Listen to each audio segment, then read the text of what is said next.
I'm the managing partner of the Long Island office of Nixon Peabody. Nixon Peabody is a international law firm with offices in 17 cities around the globe. We have a very large food and beverage practice. What a coincidence. Represent companies like Constellation Brands, Wegmans. I have a big food and beverage practice in the New York Metro office, representing manufacturers, distributors, some grocery store chains, supermarket chains. So we're sort of adept generally in this space.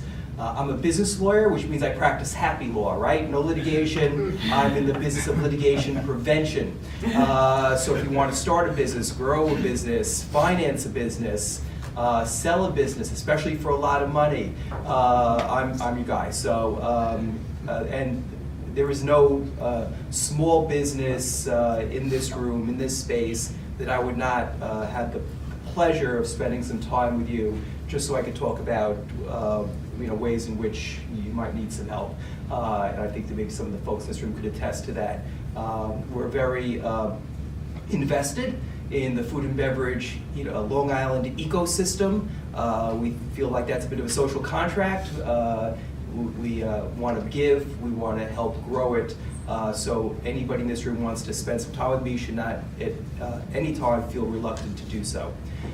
So I'm going to talk to you a little bit about some of the impact of the not so recent but still now felt changes in the tax laws. As you know, there was a major tax legislation passed at the end of last year, effective as of this year. As we head towards the end of this year, it continues to be very relevant, although not quite new. I'm just going to touch on a few bullet points of things to maybe reflect on, take home, pursue at your leisure, but not on Google. More with your accountants or your lawyers, please. And we have some accountants in the room, so I'm not going to cite any code sections, so don't worry about that. So some things to keep in mind towards the end of the year. Some dramatic changes that you should be considering here. First, we all kind of know that the corporate tax rates dropped dramatically. It used to be that when we organized businesses, they were always LLCs or S-Corps, and that's because they're pass-throughs, one level of tax, as opposed to a C-Corp, which has a corporate level tax. Then the owners get taxed again when profits are distributed to them. Highly tax inefficient. That inefficiency has been closed quite a bit with a dramatic drop in the corporate tax rate.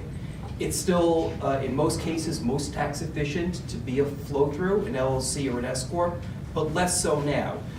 So I urge people who are LLCs, who could check a box to be taxed as a C-Corp, or S-Corps to consider with their tax advisors whether or not a change makes some economic sense. And a lot of my clients are working with their accountants to decide whether or not they should be making some changes to the tax election, because under certain circumstances, it could have a very positive impact financially.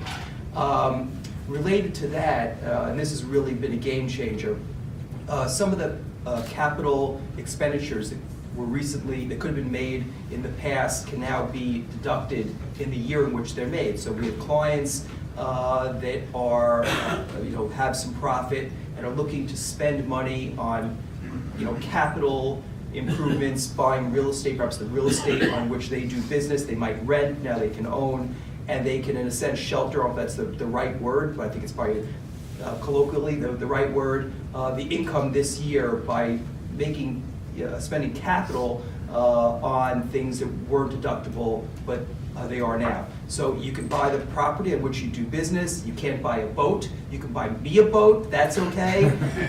So you have to get some advice in front of that before you make any rash decisions to spend your money.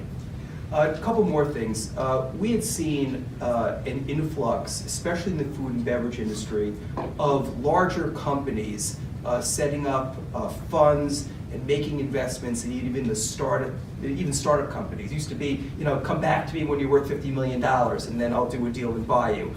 Now they're looking to incubate by supporting financially and also from a business perspective, much smaller companies.